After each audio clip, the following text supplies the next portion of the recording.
started out. Maybe the green stuff.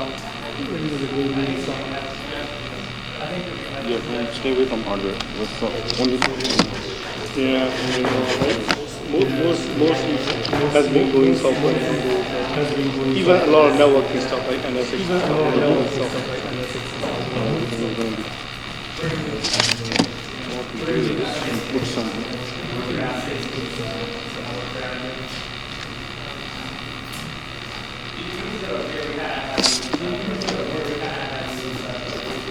Listen, let's see, are we online now?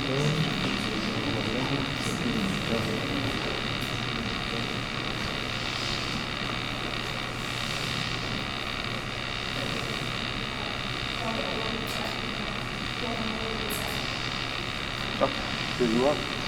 You like?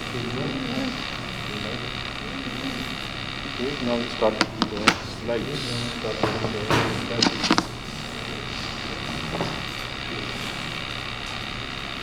Sound.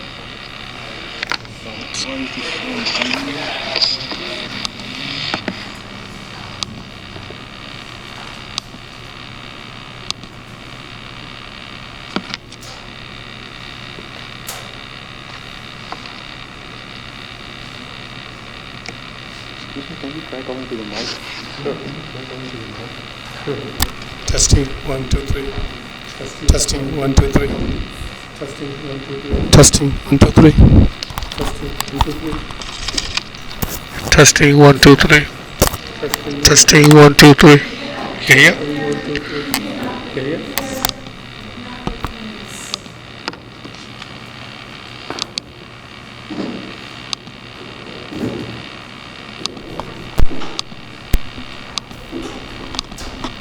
Testing 1 2 3. Testing 1 2 3.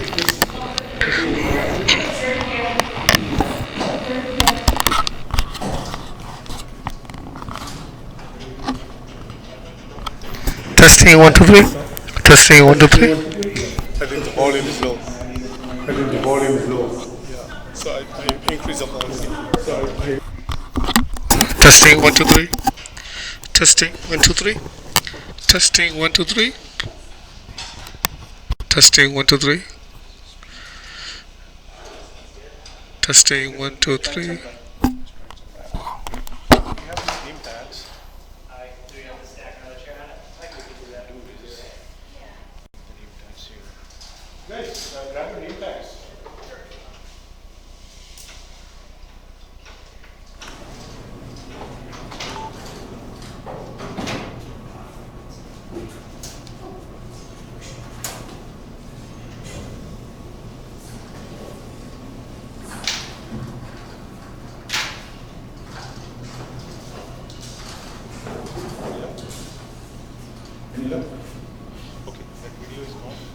Okay, that video is gone. It says because of 4K. It says because of 4K. Is it 4K? It says cannot output whatever is 4K.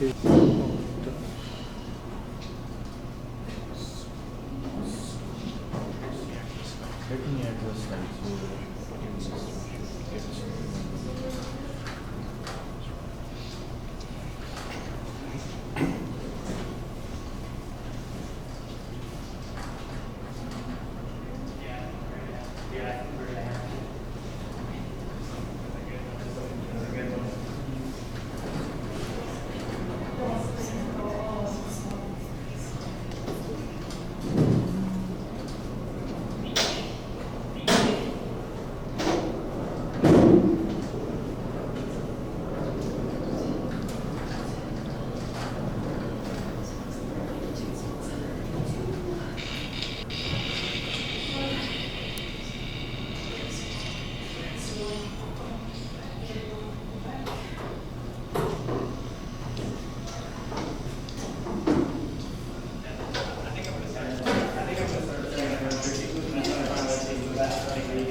Now sound went away, right? This is good, right? The treatment went away, right? Yeah.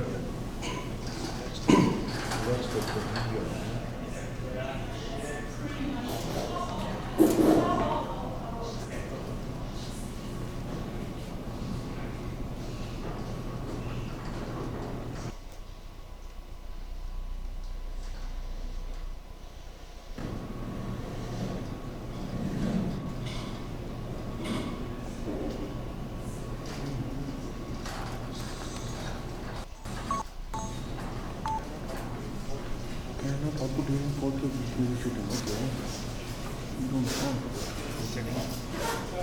settings? Are we in here?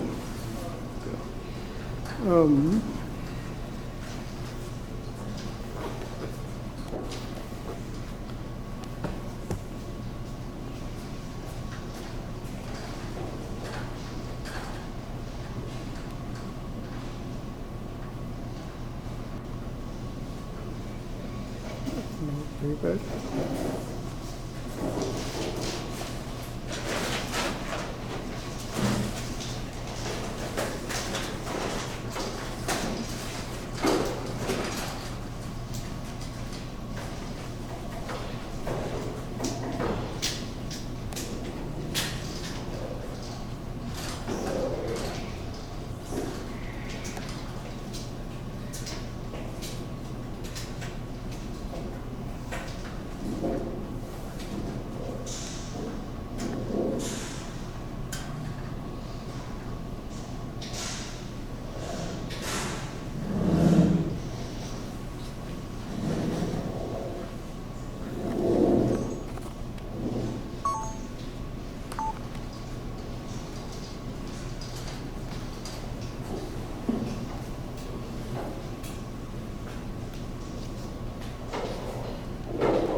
I'll take that.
Only description I have about you is you are an architect for what is it, DPTK, PNDK, whatever you are.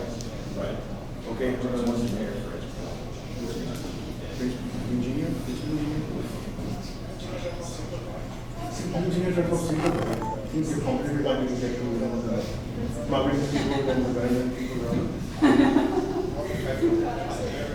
All the titles and the layers. It's just software engineer. Software engineer, MongoDB, Couchbase, MySQL. That's all.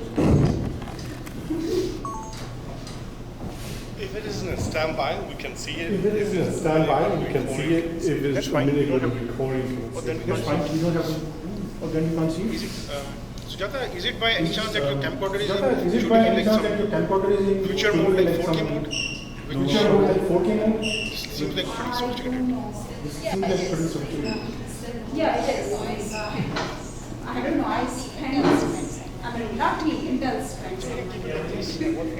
So what implement this? And what is it? So if we want to switch it to low resolution mode, it's fine. I don't know. How to change that? YouTube. By the way, we are live. So, by the way, we are live. Mine is right. It's 3350. It's 3350. Hey, audio is good. Hey, audio is good. Listen. So we got it a bit. Yeah. I don't know where can I take So Keith, we are going to be broadcasting you over We're internet. going to be broadcasting your over internet. Okay, so you're going to be all over the world. All over the world. She has some things, you know. She has some. Will it be recorded as well? At least on YouTube we recorded. At least on YouTube. So that's the it's one recorded. copy we have. Okay. So So if that's it doesn't one work, we copy will we just have. go with the YouTube So if recording. it doesn't work, we will just go with the YouTube recording. Okay. Yeah. Yeah. So record it here too. We We can. can record it here too. We can. How do we know when the class started? Casey, do you want to sign for the pizza? Casey, do you want to sign for the pizza? Oh, I see. It was stand up, but then see Yeah. Yeah. so not people to. No, so once you do the slides also, I can do that. Yeah.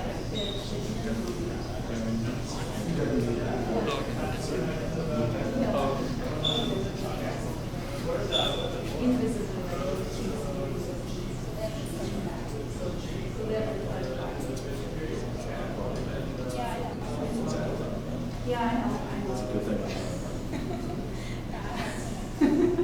I'm not saying that.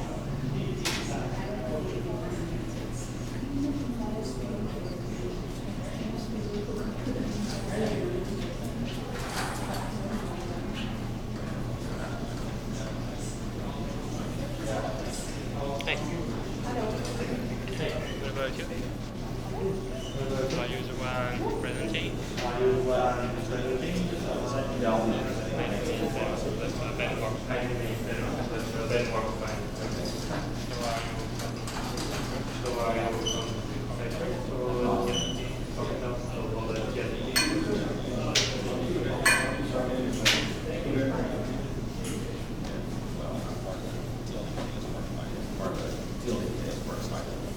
So only input their slides. So how do you input the slides? How do you input the slides? So what will you just open the slides and here you check the window as switching the navigation.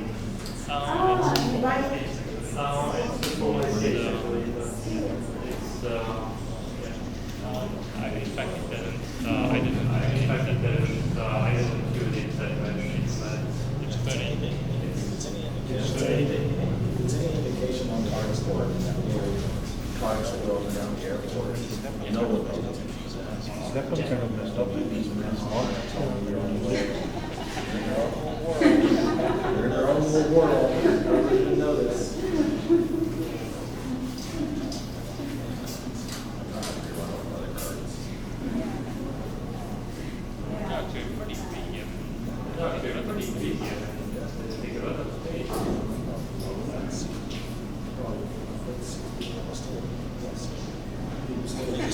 They used to have that idea of that we used to have a thing that just went beep, beep, beep, you know, all the time.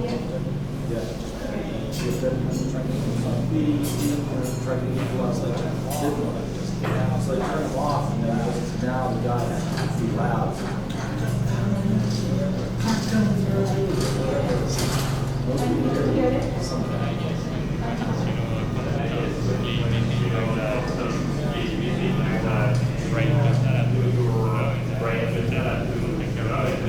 The beep doesn't really tell me. Foghorn might have done it. Anyone here who is a member of Hacker Dojo? Okay. Is anyone here who's an entrepreneur who works from his home, gets bored? Guys who might want to consider becoming a member of Hacker Dojo. I come here when I'm really like downtrodden. I know that place, come here, get some ideas, talk to people, revive yourself, then go back to your cave. So really do think about becoming a member of Hacker Dojo. They are really supportive. Today they helped us a lot with the event. Could have been possible without their help. Membership is very cheap, like $125 a month. You can't spend it any better. Another announcement, November 17th, we have a very good event coming up for the meetup. We have two speakers. One from, how many know Kappa here? Or or using Kafka? RabbitMQ.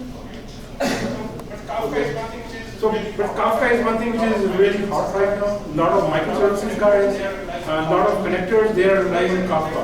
Okay. So there is a new paper from Yahoo called as Pulsar, which is talking about taking Kafka to new limits. It does Kafka in a different way. Low latency Kafka as you were saying.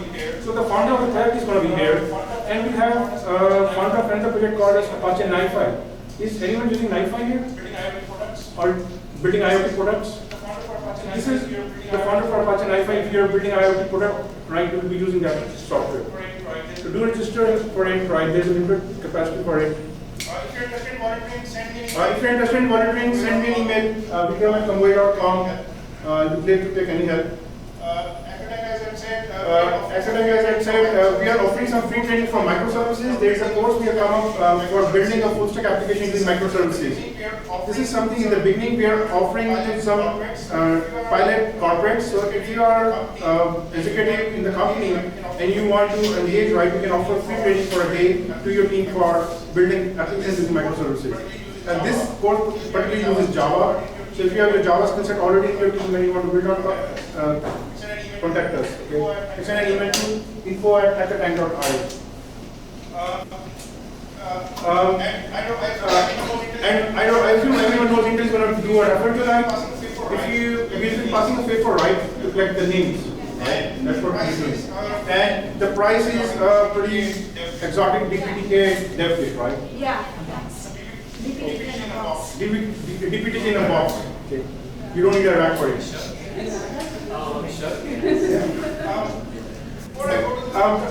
Before I go to the speakers, right, I would like to invite Sujata to say a few words to our members.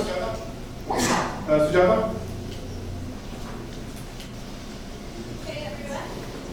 Hey everyone, can you all hear me? Yeah, thank you all for Thank you all for coming here. So it's been a pleasure to work with Varia Full Stack. They have been an excellent host, and like he said, we want to support meetups like this. So I'm actually community development manager for Intel. My work is to evangelize the software technology in SDN and NFV area. So we really want to build this community and move it forward, and that's why we are supporting meetups like Varia Full Stack. Like Vikram mentioned, we also have a meetup. We started from Intel. So it's called Out of Box Network Developers. We do have events like this here every month. So if you're interested, please go and check our meetup and become members. We do have hands-on trainings in SDN and NFP area also. In addition, we have an event coming up in November 10th. It is focused on software switches technology. We'll talk about Open vSwitch, FIDO, BES, and Lego Plus, and we'll end with a panel discussion on all of these software switches. And in December, we'll have 2-day hands-on training. The first day would be dedicated to DPDK and applications on top of it. And the second day, we'll have QAT, security, FIDO, and possibly a hackathon by ONOS, the ON Labs. I don't know if you have heard of that project. And we'll have a coding challenge at the end of it. So please be on the lookout for that meetup as well. In addition to the raffle we mentioned, we would like to hear more from you on what you thought of the meetup today, what kind of topics you're looking for, why you are here in the meetup, so that we can tailor the meetups according to your needs. So go to software.intel.com/networking. Under key resources, you will find the survey form which you can fill up. If you fill up that survey, we give you something for your work. So we give you mobile chargers. So Andy here will be in charge of that. So if you fill up the survey, go to Andy, show him your survey completed screen, and Andy can handle it. So without further ado, introduce the speaker front. Thank you, Sujata. Thank you, Sujata, for everything. We'll start with first speaker for tonight is MJ. Very energetic, very passionate about DPDK. About DPDK. That is the introduction for MJ. I have seen him talk at Open Switch conferences, and this guy knows DPDK by heart. Okay, if you are stuck anywhere, email MJ, contact MJ. He is the lead platform application engineer at Intel, and we will be talking about Intel architecture, right, in general about DPDK today. After that, our second speaker for tonight is Keith. Will talk about how he is leveraging that for FDIO, building DLDK for FDIO. And we conclude with our speakers from Citrix, right? Guest speaker from Citrix. We have two speakers from Citrix, and they'll be joining us shortly. I don't know, Marisa, is she here? Okay, so they'll be joining us shortly after that, and they'll also discuss right how they're using Intel architecture specifically for NetSkiller's ADCs. Right? So with that, I'll hand it over to MJ. Thank you. Thank you. Thanks, I appreciate your time.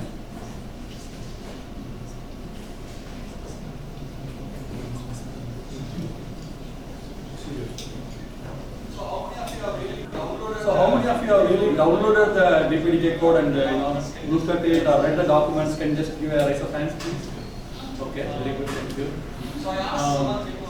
So I asked some other people, what is that you are looking for the next 30-40 minutes here? About enough clear, detailed, specific architecture. I heard somebody was saying that in a NUMA platform, how one core can access another course memory, so that is something they want to understand. So I would like to at least hear 4 more. So anybody who is looking for some particular specific things, can you just give us some what is that you are looking for?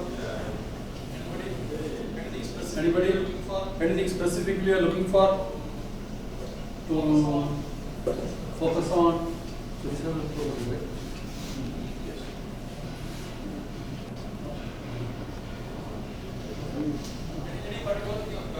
Any particular thing? Go ahead.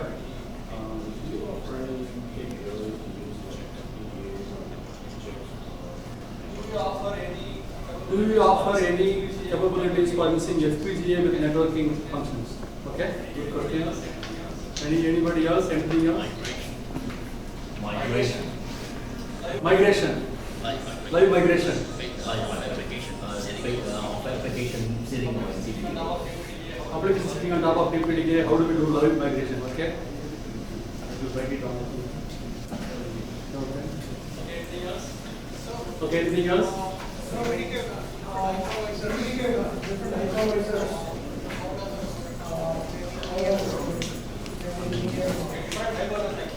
Okay, different hypervisors. Different hypervisors, how does it work? Okay. There.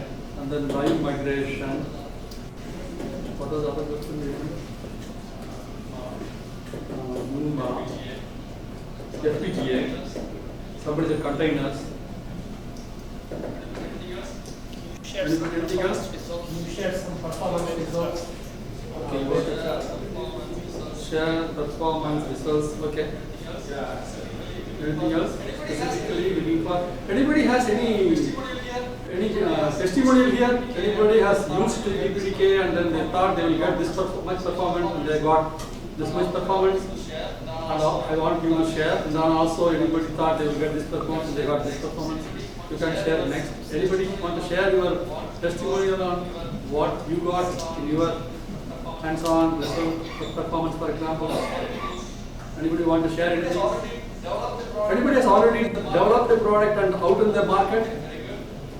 Okay, very good. Any customer feedback? Any customer feedback? Happy, satisfied, not happy? Anything you want to share without telling the name of the product or without telling the company name? Please feel free. You want to come up here and then share? Welcome. Ability of the 40 gig driver, okay?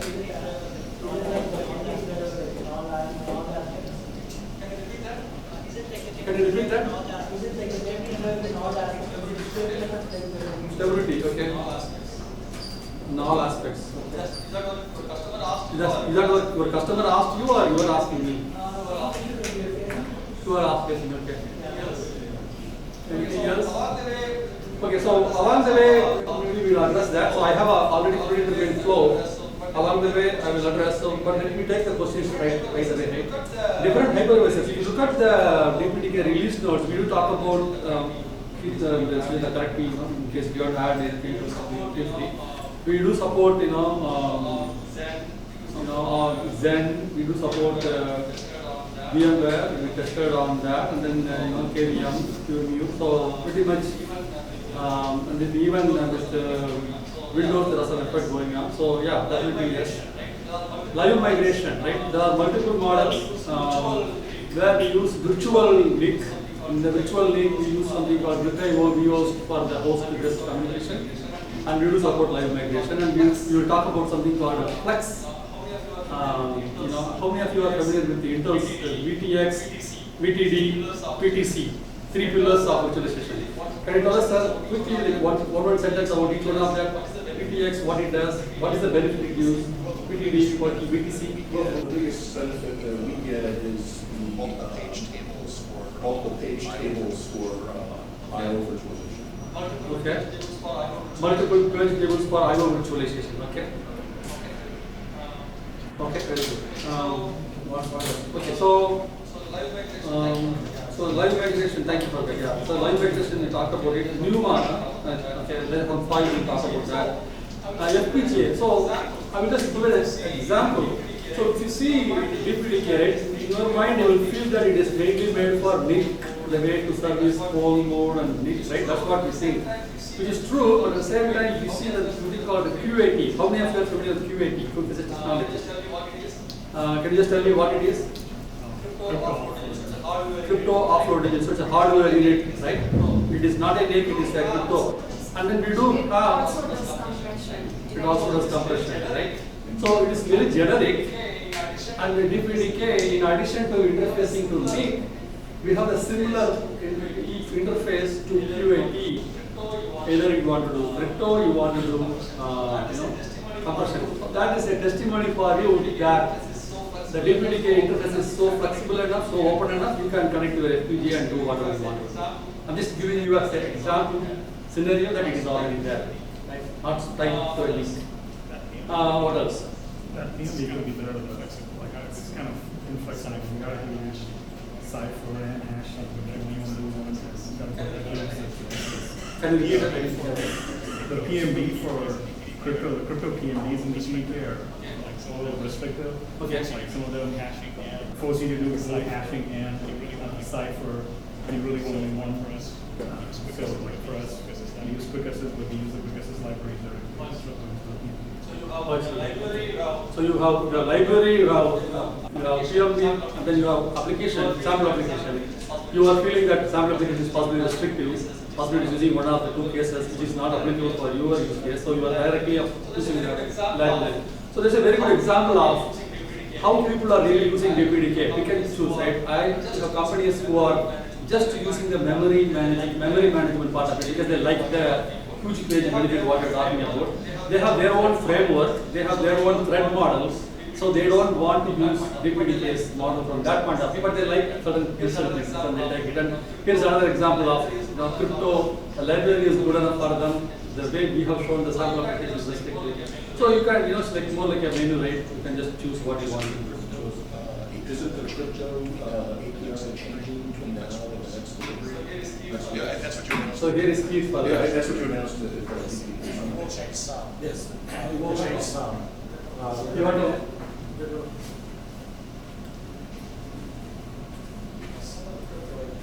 Yeah, some of the crypto APIs will change. The current crypto APIs will remain somewhat the same, but we'll be adding, I could say, crypto. Okay, so it'll be a different set of APIs.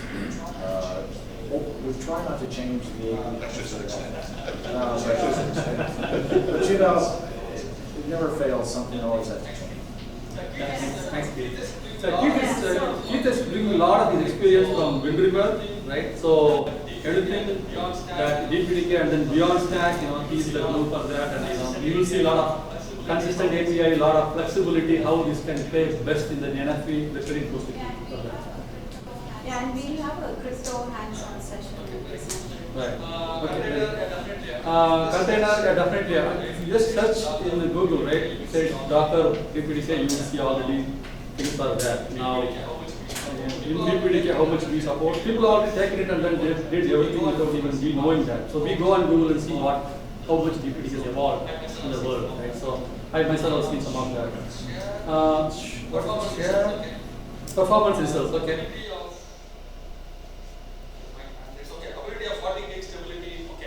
So right now, so the way we do is, right, we have kernel driver that comes with the Linux, we take it and then we initially do just receive and transmit. Initially do just receive and transmit, and we piecemeal add the features. We don't right away do everything at single strike. So we are doing release by release, and the stability will come with all your good feedback. So thanks for all of your understanding on that. So let's go to the file. If I okay.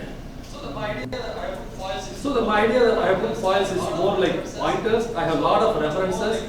So more like we are not going to go through each and every point in the file because we are limited time. I will possibly flash it. I will give possibly 10 seconds, and then I will give a key takeaway rather than going through each details of the file. Because Intel's technology and resources is so wide. I wanted to touch upon each one. Thereby, the references in the back has a lot of links. So when you take the files, you can dig into the areas what you like to dig in. So that's the format we have it, right? So, this is the okay, so this is the on the left side, all know this, right? On the left side, purpose field, on the right side, NFV, right? Basically, talks server and the things running on that. Is there any way I can see here also the files? Is there any way I can see the files here? No. this is better. This is better? Yeah. That's right. That's right. So visualization various levels, right? I think we are right now between 2 and 3. Right? So initially it is managing IT capex and then talking about flexible workload, and now we are talking about intelligence and adaptive. Oh, Zoom it. Okay. Is this small for you? Oh, okay, the other one is, oh, okay, yeah. This is full screen, I think. This is full screen, I think. Okay. Sorry about that. So let's take Okay. a small example. So let's take a small example, right? Let's say I have a server. School bus. With the school bus, the left side, model A, it can fly as well as it can drive at 100 miles per hour. And let's say that is the latest processor generation, which has a lot of features. Feature A, feature B. So the analogy is feature A is it can fly, feature B, it can drive at 100 miles per hour. Model B, there's another CPU, which is likely maybe a one generation behind, which can only drive and that too only 50 miles per hour. Now you want to run your application, live migration, we're talking live migration. You want to migrate it in any one of this. And you want to get the advantage of, if your code depends on flying feature, then when it migrates it is going to bomb, it is not going to work because this cannot fly, right? Did I communicate clearly that? But if you really want to take advantage of, okay, that is, I don't want to fly, I want to choose least common denomination, thereby I can run on live migration can happen smoothly, but I want to enjoy the benefit of 100 miles per hour feature speed available in that generation, new generation. Right? So your code may go and do, so how do you do that? Because live migration is going to screw it up, right? Because one machine is having more features, another one is having less feature, and if your code should understand not to use the feature which is there in that. Right? How do you do that? So that's where Intel has this concept of flux migration. It's a part of, so Intel, if you think on a big picture, there are 3 pillars. VTX, which is more, I will say, functionally required features, right? And then VTD, which is more like connectivity and security, right? First is functional VTX, and the second is when multiple VMs operate, how do you provide security and partition down? That is VTD. The third one is improvement in performance, which we call it VTC, connectivity. That's where you all the data path how we can make it high performance, right? So functionality, security, and then security and protection. When I say security, I'm not talking about crypto protection among the VMs, and the third thing is performance. So this we are talking about functionality. It should not bomb. It should work continuously. So that's where we have the flex migration. So you need to understand. So you need to have the awareness of the platform, right? Your code will go and ask what is the CPU ID, and depending upon the CPU ID, what it gets, it will use the feature or it will not use the feature. But what if it was running in the bus which can fly by asking CPU ID? So it is enjoying all the benefits. Now it gets migrated into this one. Now it is going to bomb, right? So that's when we have abstracted the CPU ID call, right? So when the CPU ID is called by the VM, it is abstracted because it is a shared resource. So the VMM will get a control, and VMM will now tell what the CPU ID is, right? So thereby you can have a pool of flexible migrating resources, and then you can choose the flex migration feature that is available, which provides you the enhanced platform awareness. For example, right, there may be a QAT in one server, hardware QAT. There may be another server which is doing the same function in software. How many of you are familiar with something called AES NI? Instructions, right? NI stands for new instruction, AES security algorithm, which is done in software. And there may be another CPU which doesn't have any of this, no hardware, no software. So how do you do that? And that's where you need to be aware of the platform, and the flex migration allows the VM to whichever the CPU ID call, thereby you are able to provide that, right?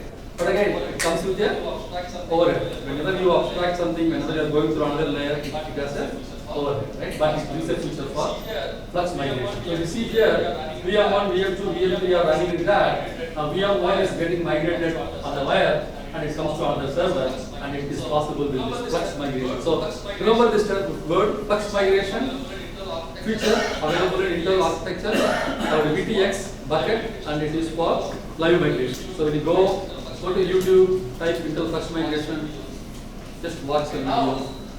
Okay, now we talk about VTX, right? VTX is for functionality. We talk about one feature in that, which is for live migration, benefits live migration.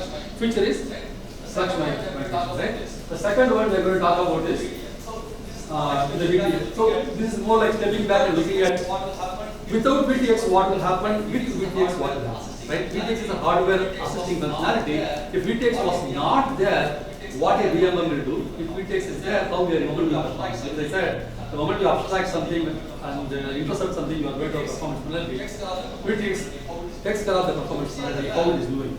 So if you see on the left, VMM is, so how many of you know that Intel has this privileged rings, right? Ring 0, ring 1, ring 2. So ring 0 is the core where any instructions can be executed, whereas ring 1, ring 2, upper rings, you cannot execute all in privileged instructions, you get a trap. So that's what is happening in the VMM, right? Because you have unmodified OS. Because you're talking about unmodified VM, para-virtualization can modify something. But let's talk about the case of unmodified guest engine running. So what happens in that, right? It is running in ring 1, and the VM is running in ring 0. This is without VTX. Since it is unmodified, it is going to do some I/O, thinking that it is there. It's not para-virtualized, it is there. Right? It is an unmodified OS, so it is going to assume that the link or whatever is there is going to access it, but it is in ring 1.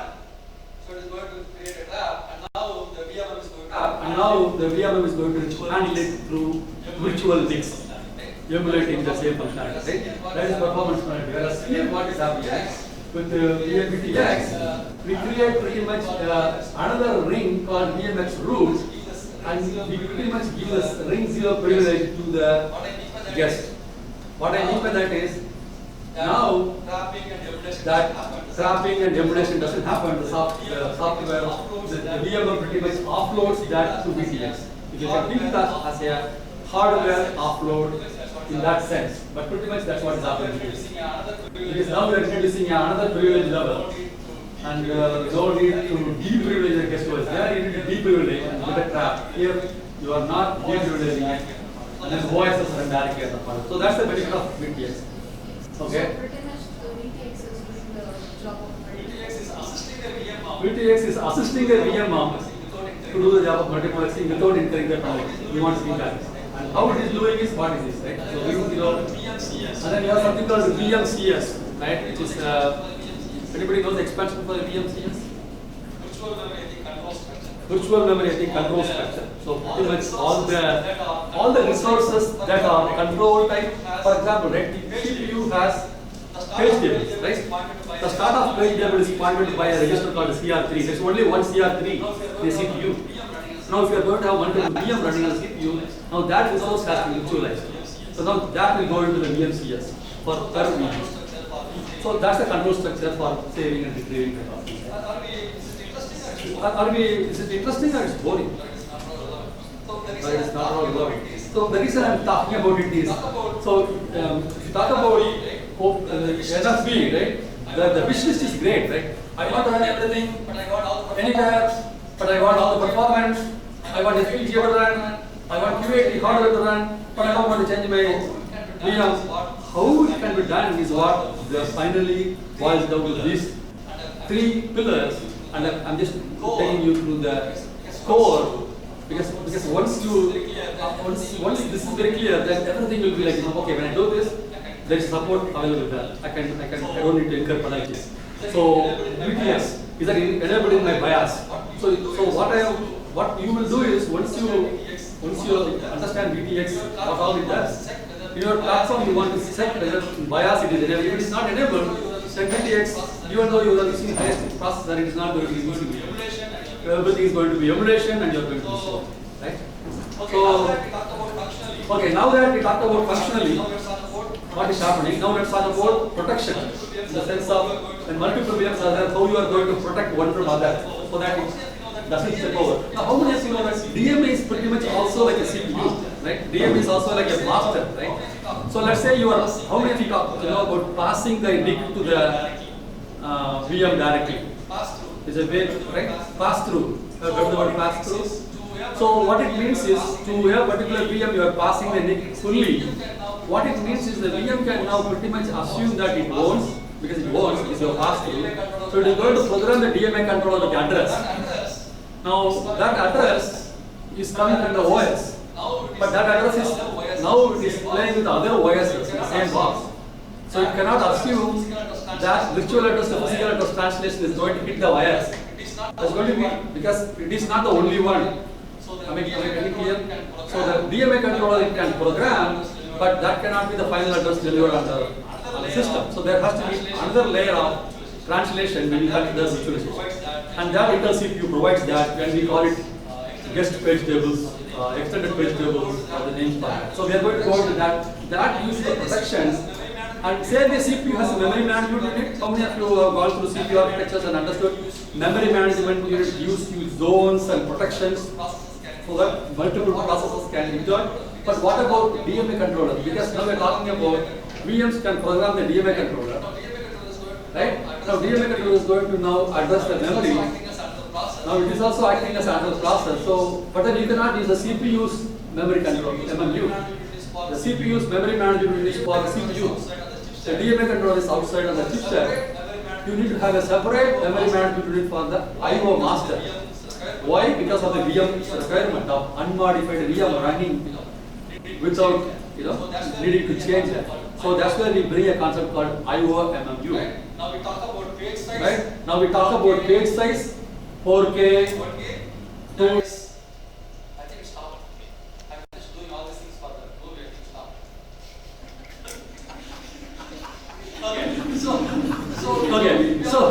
So we all know about the 4K, 2 meg, 1 gig, right? The memory CPU memory management will do all the TLB plus. What about for the DMA controller? So our initial processors had only 4K for the IOMMU, and we emulated in software. Even though IOMMU was there, we were emulated in software. The huge pages, but after late, the CPUs have huge page support even in the IOMMU. So the moment you enable IOMMU and enable the BTD, so again you have to go to BIOS and see whether BTD, BX are all, BTD, BTX and BXD are all enabled. Right? Then you will get all the benefits. Okay? So since I just went through this section, So CR3, right? That is the base address for the page tables. That has to be abstracted. Not only that, the guest cannot assume the address what it is putting the DMN to is going to hit the wire. So that we need to have additional EPT, which is the extra page table. And so now, because of the additional EPT in the CPU, the guest OS can assume it is the only one in the whole world, and CPU will use both the EPT and GPT together to resolve it under the hypervisor will take care of the EPT.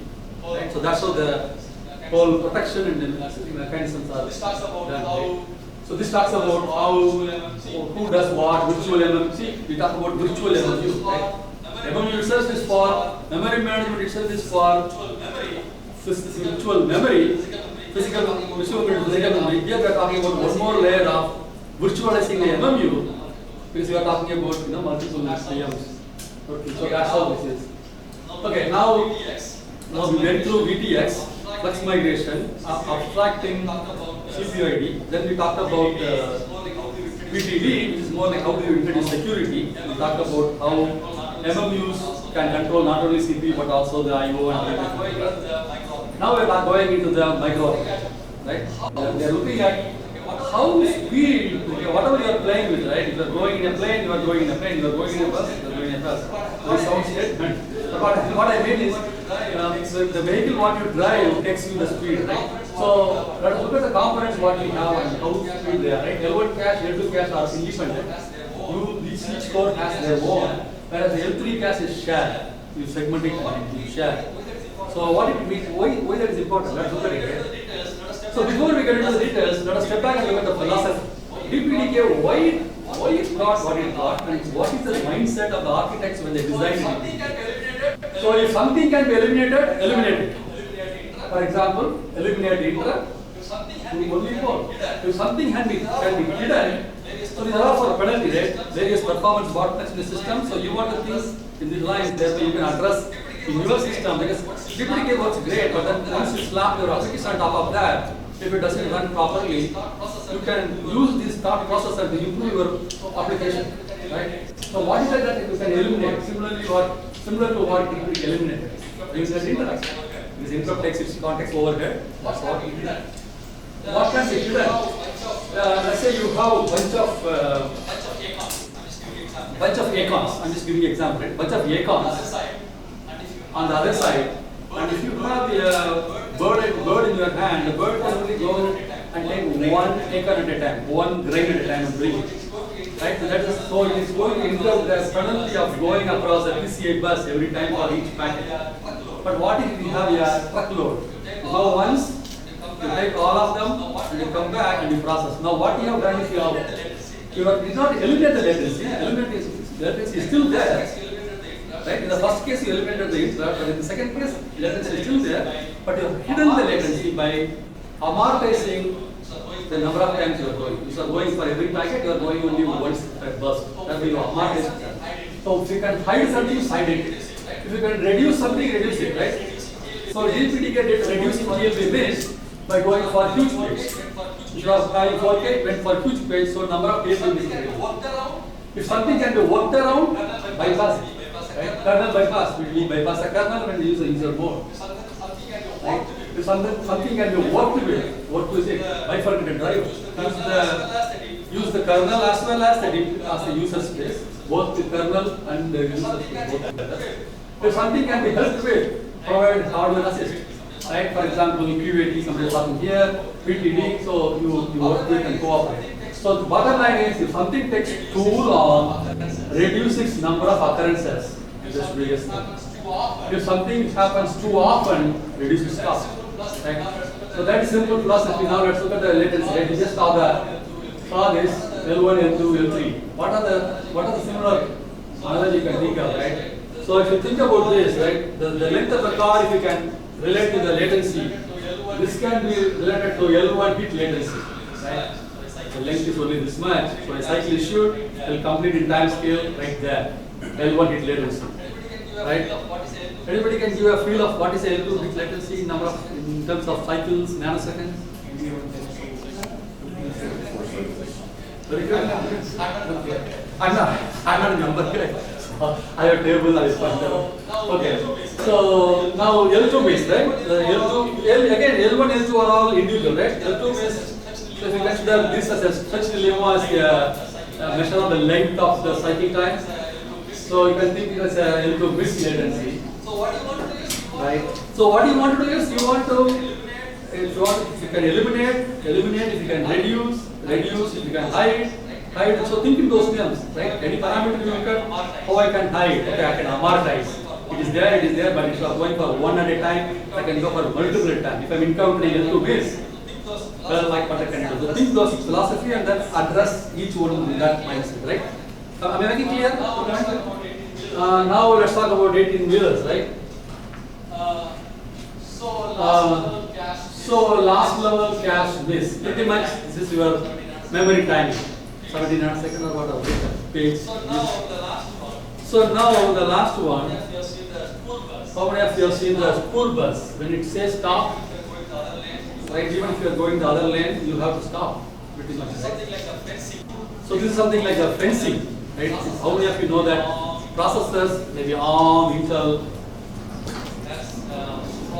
that's strong ordering, weak ordering, right? Read, bypassing, right? How many of you are aware of that? Now, Intel's architecture, the reason why I have such a here is, a particular architecture can claim that it is high performant because all the instructions are weakly ordered, but for making it a real application, say for a NIC driver and they have to use it, since it is weakly ordered, they have to use a lot of fences. Compared to, let's say, Intel, let's say it is not that weakly ordered, it may sound like it is not a performant, but you will not be needing that many fences, which means pretty much you are going at matching speed, right? So that's why I said you are going to introduce more hammer for a real application like a NIC driver in a weakly ordered machine. So these are the latency table, right? So you will have the policies. So just make sure that you apply those. So you do your O profile or VTune. How many of you have used VTune? VTune, okay. 1, 2, 1 only. So I have I'm working on a cookbook. So if you are interested to come and browse it, and there's a chapter, last chapter is about VTune, how you can install VTune. So I would recommend you to definitely try that. 30 days free trial. I'm not selling anything here. So you can try and you can run your code and see the hotspots. Okay, this is what is happening too often. Now what can I do? Eliminate, reduce, hide, work with, offload. So think that term and then because you know your application better than anybody else. So question, is there any operation with zero latency? So, very good. Good point. So very good point. The point is that what we are trying to do is, we saw various cars. What we are trying to do is we put multiple lanes and we are trying to put as many cars as possible in parallel. More instructions per cycle, right? Parallel. So if there is some possibility of using zero latency, how many of you have seen this thing occupies one lane, this thing occupies, if it is coming one after another, this is going to add latency, but if you can put it in another lane, tell me something which doesn't even occupy any latency in the real example case of fire, freeways and vehicles. Anybody has seen this guy going in between? Right? He just goes in between and he doesn't occupy any time slot, right? Pretty much. So there are some instructions like that in the CPU, which is more like in the pipeline itself, they will completely calculate and they will not occupy any slot. So go to this, Intel optimization guide. You can just search. They talk about what are the instructions they do. So in your application, you can see how you can use them more often and then get maximum performance. Okay. So well, we talked about all the instructions. We talked about how to optimize. We talked about VTX, VTV. We talked about planning. But what about interrupts? Interrupts are asynchronous events. Did you say something about why Intel doesn't support a higher number of outstanding prefetches? Talking about avoiding the Okay, prefetches are something which is more like, you know something is going to come ahead of time, so instead of waiting till that time, why don't we go and take it, right? There are two levels of prefetch. I think one is very limited, but I think the other one, I think prefetch to cache 1, level 1 and cache level 0, one of them is pretty high number. I don't know the number exactly, but if you're running out too much, you may want to try the other one. Prefetch 0, prefetch 1, try both. Yeah, it's just that compared to a very small processor, Yeah. very small number. Oh, yeah, sure. So we will connect. And also the priority, right? If you are doing something really needed, this is not going to be effective too, right? Prefetch is a prefetch, it's not the real thing. Good point, yeah. So what about interrupts, right? Because how do you abstract that?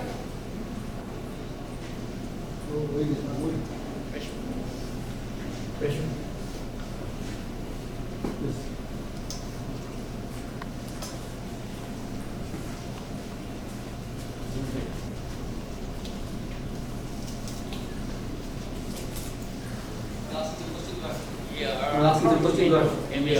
How do we enter MSI originate from the host? The MSI coming from host? From the host and then going back to one of the VM. So for example, inter-processor interrupt. You can say inter-processor interrupt. So what we do is, we have something called interrupt posting. Interrupt posting. So we have abstracted the interrupt registers in AP. And then we can, I'm going to show that pretty much.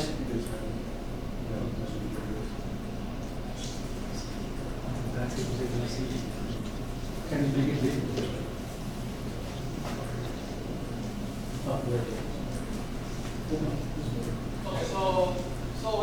So when interrupt comes, the guest, right, it is an event that has to be abstracted and has to be emulated. So VM exit happens. Now host, which is VMM, hypervisor runs it, and it goes whatever it has to do the bookkeeping, and then it gives back to the control. And that's how it goes, right? So it introduces a lot of overhead. Now what does Intel do for that? Intel has something called virtual AP page. So it has abstracted that. So any task track register updates are abstracted and displayed. So the summary is, without Intel, we call it flux priority. We talked about flux migrations. This is the second one or the first pillar. First pillar is VTX, right? VTX, in that two sub items. One is flux priority, which is for live migration. We talked about flying car versus not flying car. This is the second one called flux priority, where the first case without flux priority VMM pretty much handles for all the interrupt cases, whereas the second case you have virtualized the AP task track register. This is more like soft IRQL. How many of you work in long-term Unix? They have soft IRQL similar to that. Nothing new. But posted interrupt is very new. Posted interrupt is something like when you talk about inter-process interrupt, all those things are abstracted in hardware, and we have a concept where any external interrupt or internal interrupt comes, it is handled by that. So you can think that as a flux priority offload in VX to support that. Thereby you are not taking every time VM exit. Okay. So now we are going to zoom into the, I think I have only 7 minutes or something like that. So I'm going to go very fast. So zoom into the data path, right? So data path, if you see in a cloud or in a NFV infrastructure, you have edge network, queue in queue, and then PLS, and this is how it goes. Right? Now, how do we do decisions on where do you do tunneling? Where do you do tunneling endpoint? Do you want to do it in the hypervisor, or you want to do it in the vSwitch, or do you want to do it in the NIC, or do you want to do it in the tower switch? What are the trade-offs? Anybody have thought about it? Anybody has any points to share? What most of them you do in the vSwitch. What is that? You do in the vSwitch. You can do in any of those four. Anybody has any priority, anything found in your system? Okay. Don't do it at all. Okay. Just route it in the VC layer. Okay. So if you see VM to VM possible paths are, right, you see that guest to guest can do, that's what QEMU calls it, net user option. Second path is, so the reason why we are going through this, again, the penalty, when you measure with your performance tools, the penalty, you measure the penalty, then you go back to your questions. Can you reduce it, eliminate it, hide it, and then use appropriate matching tools in your box. So you can have, right, and then you can have through the hypervisor, net tap option. That is pretty much the kernel bridge. And then the third one is the NIC virtual union bridge. That's where your SRI, OV and all those NIC specific things come. Now, it may sound fancy to use NIC, but how many of you know that NIC is sitting in the PCI Express bus? The first two only takes cache bandwidth, but when the moment you go through NIC also, it is going to take additionally the PCIe bus bandwidth. In your system, if you have enough PCIe bus bandwidth, it is not a problem, then you can always go for that. But be aware that now you are going to share the PCIe bandwidth with the incoming traffic when you do this, if you are using that NIC. But if you are not using NIC, if you are using the vSwitch like that gentleman said, then you are releasing that for the incoming traffic. So that's where your trade-off is. If you feel that my NIC is not having, I want to use the NIC offloads for large size packets and other things, checksum and other things. But I'm using my latest VXLAN and new protocols. The NIC is not supporting it. Right? Then what do you do? So that's where you are going to go to the top of rack switch. Right? So anyways, those are the various cards. I just show the same thing in more usage model. I will share one is the shared memory, and then Burtaiwo is something that is between vSwitch and VF is what the SRIO is, and PF to PF is what the torque is. Right? That's a path, data path. So you want to, okay, we talked about all the data path, and this all the time happens to me. When I talk about repeating, I give a training, and I go to a customer says, well, we are developing a product, data plane is only a piece of it. What about control plane? What about management plane? Right? What do you offer? Right? So again, this book, there is a chapter called control plane, data plane, and multi-processor synchronization, based on the experience of all the interactions. But again, the point is, we do have a very clean solution. Red Hat has white paper, RSS for data plane, and flow director for control plane. Anybody seen that? So maybe tonight you want to just go and get very nicely written paper. But the point is, you use the flow director and then you take the control plane traffic for control plane, and then use the RSS for the so that's how it works very nicely. Okay, functionality we got it. What about protection? I think we went through this VTD, right? We talked about VTX, we talked about VTD for all the DMA, IOMMU, 4K, 2 meg, 1 gig, IOMMU. That's what this chapter is about. That's what this chapter is about, right? So from a DMA controller, which is assigned to, let's say, domain A, but if it is trying to access domain C, all the protection bits like read only, read write, all those things are there in IOMMU, and that takes care of protection. So which allows you to run seamlessly your unmodified VMs in a system with many other VMs. So that is support available. So I'm repeating, VTX for Win functionality, VTD for isolation and protection. Okay. So you see here the green, right? The IO device, green DMA can access green physical memory, yellow can access yellow, red can access red, white can access white. But if it's like red, then no. The VTD will make sure it is. It cannot happen. So going back, your BIOS you have to set up. So if I have identical memory pages, we need to find the those one can be duplicated and shared physical memory with one piece of physical memory. If you have identical mapping, okay, then you can even use IV share map in that case, right, for higher performance. If you are having identical and if it's both are trustworthy, you don't need to even go through this isolation. That's why we have the concept of, you see that out of the four, one was IV share map, and you just among the just directly share it, right? You have rings and all those things. Right? I brought some rings. We are understanding and we talk about rings. Which one is going to create a hot spot in your ring, which is going to be cool, and which is going to be transition. Anyway.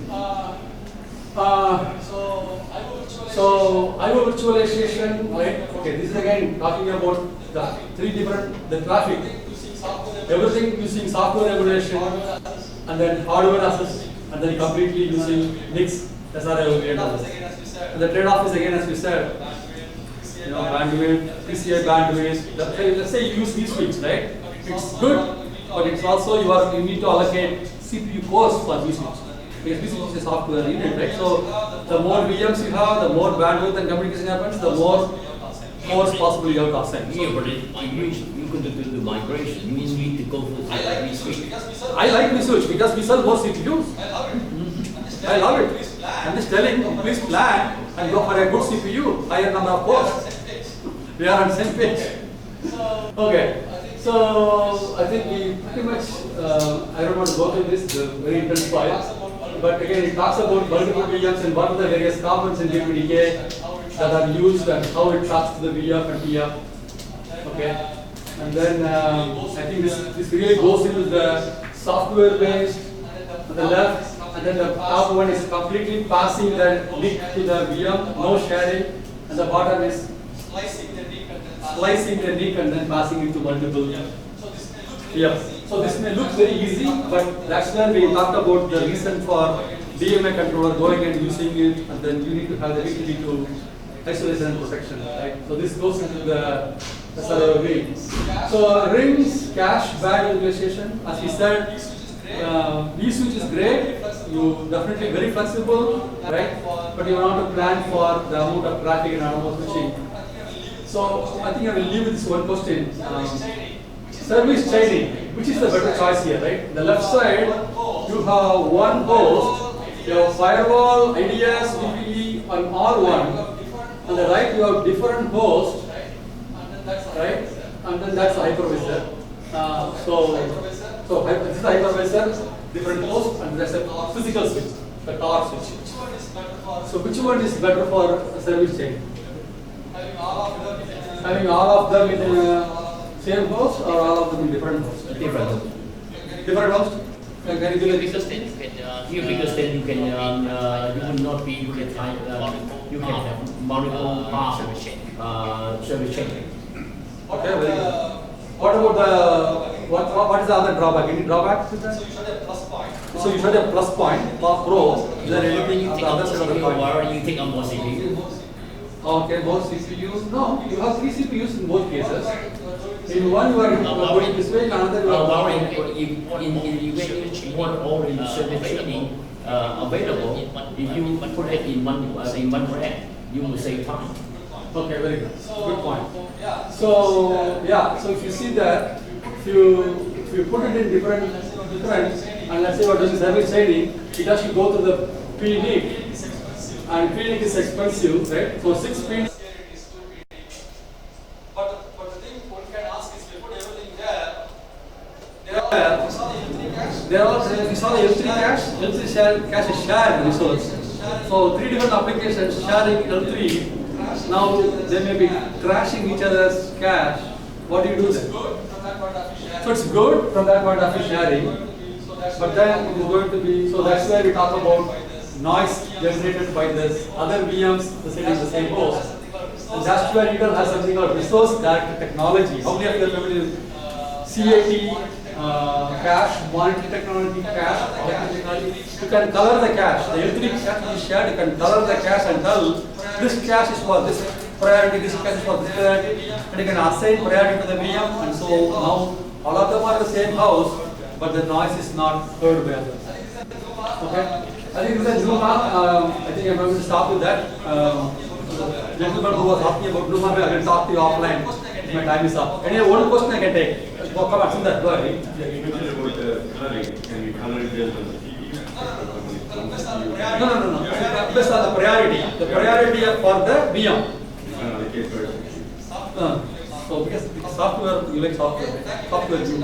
Okay, thank you very much. I'm going to be here, so till the last question I'm going to be here. So, thank you for the opportunity.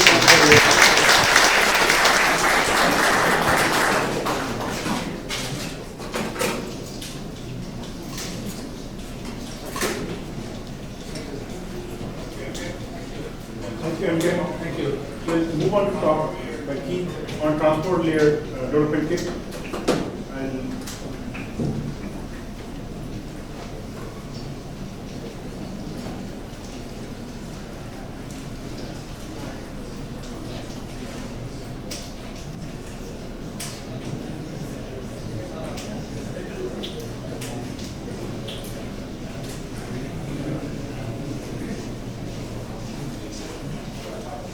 So we're going to talk, sorry, my science has decided to go crazy here.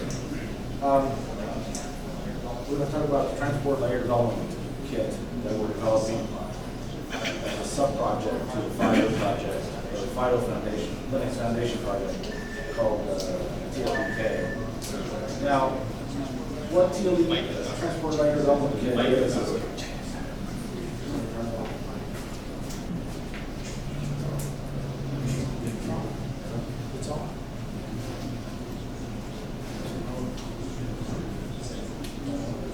Is it working better now?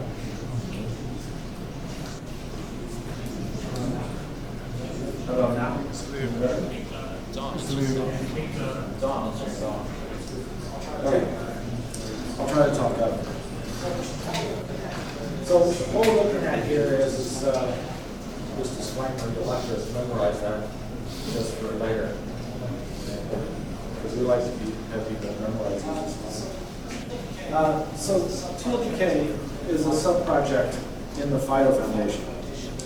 The FIDO Foundation is part of the Linux Foundation, and it houses multiple projects: VPP, TLDK, NSH. It's getting a lot of different projects underneath it. So typically, most people look at FIDO as a collection of applications and software. And VPP is probably the most prevalent one that people use, vector packet processing software that was developed by Cisco. So what we've done here is they call FD.io FIDO, just for a easier name to remember, I guess. The VPP software, which is actually a fairly advanced piece of software that runs on all of the Cisco routers today, or most of them anyway, it gives them their performance that they're dealing with today. What we're going to try to deal with here is how TLDK can help improve that performance. But we'll get through here. So everything in TLDK and FIDO is open source. It doesn't cost any money to work on any of the source code or get any of the source code. You can contribute for any reason, individual or company.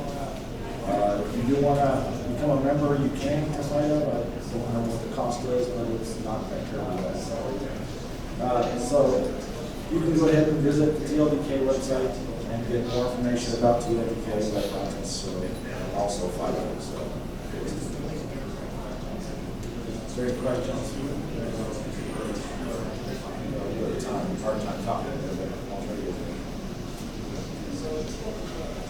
So TLDK is basically a collection of libraries and routines to help us develop a networking stack. But we're not going to just do the traditional networking stack, which is kind of a bottom-up design. Let's think about it. In a standard networking stack, packets come in from the IO layer and go into the bottom of IP. They're then driven all the way through the protocol stacks up to the socket layer, waiting. The data is then waiting for the application to come back. But the problem with that is, maybe you didn't need that packet right then and there.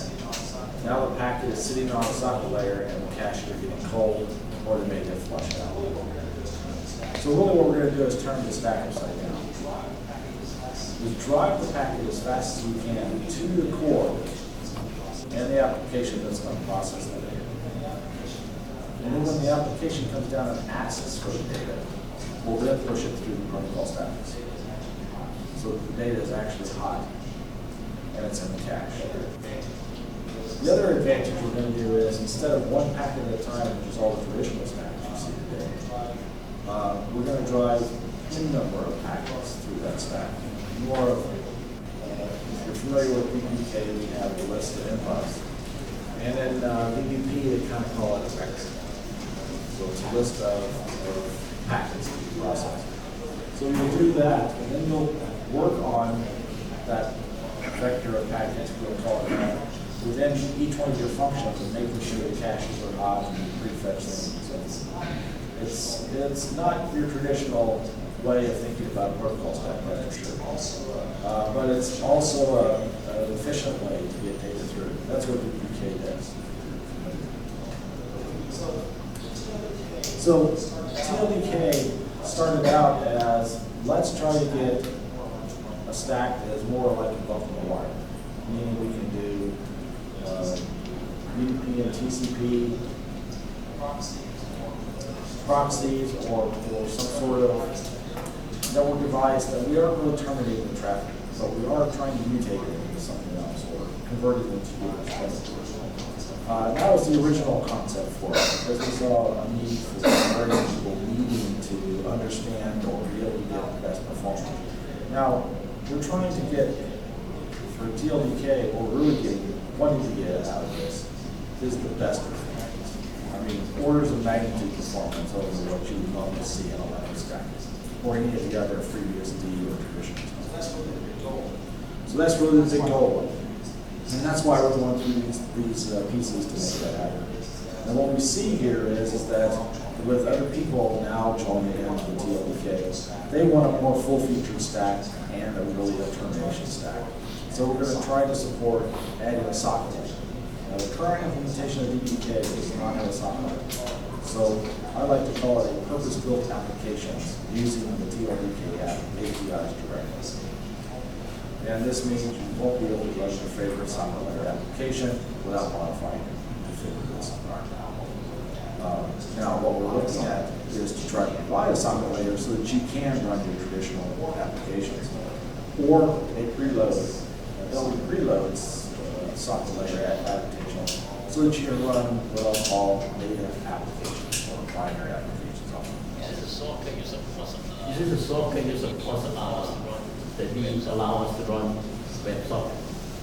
Say that again? Is the socket layer that that comes with it allow us to run WebSocket? But we're hoping to get there. We're hoping that will be one of the faster.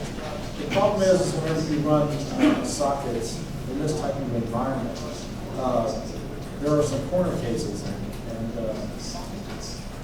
sockets in the traditional sense doesn't just have full corners. It has about 20 corners. And all those corners have to be applied. And people use those corners significantly in all the applications, whether they do it or not. So sockets is not a simple application. So there are in some cases you may not be able to fork. You may not be able to do some other thing that you were able to do as a standard application on socket, because you have to support the experimental kernel or some kernel to do that migration for you, if you like to say a fork. But on these particular applications at DBK, we don't support fork inside DBK. I mean, you can do a fork, but it's not really all you're doing is starting another instance. In this case, you may have the same problem.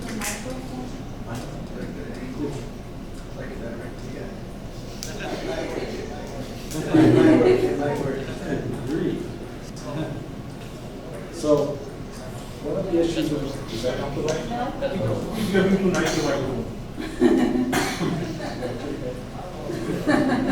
I don't know what to do about it. That's bad. I don't know. We'll try to get there. But anyway, that's hopefully we'll get the socket layers set up enough that you can get some support of what you want to get done in your application now. Really, we're looking at high performance, and we're not looking to accelerate native applications or some standard application that you've always used. You're going to have to make some modifications.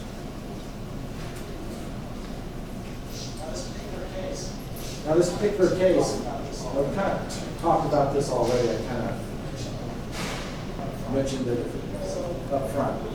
So we really need to come up with how and the best way to run a stack. UDP is easy. TCP is hard. Have you ever done a TCP stack? How many people have written a TCP stack? There's one, probably one of the others. So you have to worry about a lot of things in TCP. And UDP is trivial. So to get high performance in UDP seems like an easy thing to do. The TCP will be significant. You're going to supply an application and try to get sockets. Sockets is inherently slow. sockets is a very, very bad design as far as performance.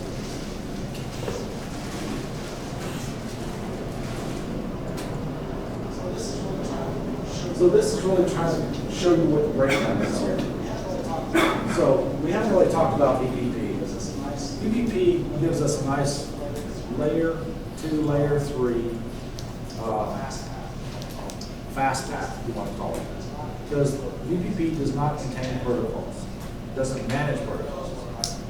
But it knows what an IPv6 packet is, it knows what a TCP packet is, it knows various other things. And it can try to do some processing on those packets, but it's not doing it in protocols from a stacks perspective.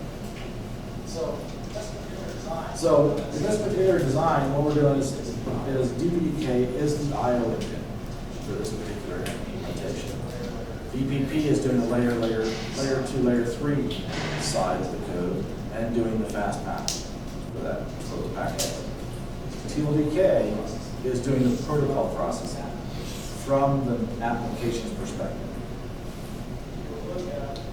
And if you look out on the FIDO Foundation's webpage and find TLDK, you'll see what the API look like. They have nothing related to sockets. So you'll have to go and play with those. You'll be getting, in some cases, a raw input. So you'll have to manipulate the data yourself. But that's how we're going to get the best performance for that particular purpose-built application. We're also looking at what we need to do for the control plane. And that hasn't been fully defined yet, but we're looking at what that needs. Even in VPP, it has some limited control plane support, but most of it's a provision API. Is there any questions? Does it mean that the VPP on the context of the application, which is the TLDK, or is like TLDK and VPP connected for some, say, interpose communication? No, in this particular case, everything is in the same process space. Okay? I mean, you can, but you'll incur a penalty of performance. So in this particular case, like we're saying, we're trying to get 10x performance.